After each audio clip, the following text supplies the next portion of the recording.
The Contact 159mm was sort of a transitional camera. Basically, they had to find a replacement for the 139Q, which was their small portable sort of camera, and the 159mm was that camera. But it was the first camera that was produced under the ownership of Kyocera, I can't pronounce it. Anyway, they'd taken over Yashica and their ceramics and a massive corporation. So some of their input is in this camera, I'd imagine, from the shape and the materials used. And also, it's a transitional point for the contact lenses. Program mode, things like that, were becoming, the big deal. Contact quite late in the game with program mode. This is 1985, so most other manufacturers had a program mode camera out, Olympus, all those kind of people. So they'd brought theirs in, but to do that, you needed to modify the lenses. Apart from Olympus, who'd managed to work out a way to do that with their lenses without modifying their lenses. So, well, Contact needed to modify the lenses. So they produced a new line of lenses. You have the AE lenses and you have the MM lenses.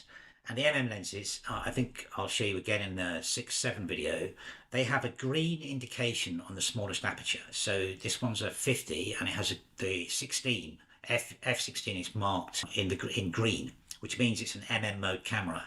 And that means if you put it on here, it becomes, you can do program modes, which is, the camera basically decides what a really nice place for you to shoot, or a place for you to shoot without touching anything else.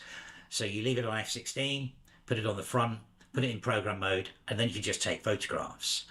Now, the reason I think that the 159mm really didn't make a splash, and it should do because it's a superb camera, is the fact that it's 1985. Now, what happened in 1985 was a huge shift in camera manufacturing technology. Minolta released their first autofocus. I believe Nikon released their first autofocus camera. Maybe that was 86, but it's very similar. And then Canon had an autofocus camera out as well. So all the world is now shifting towards looking at autofocus cameras.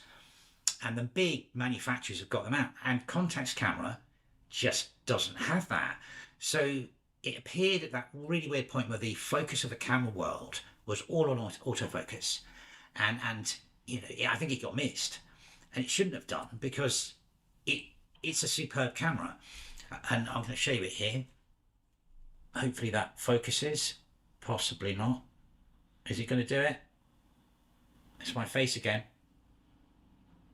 Back there.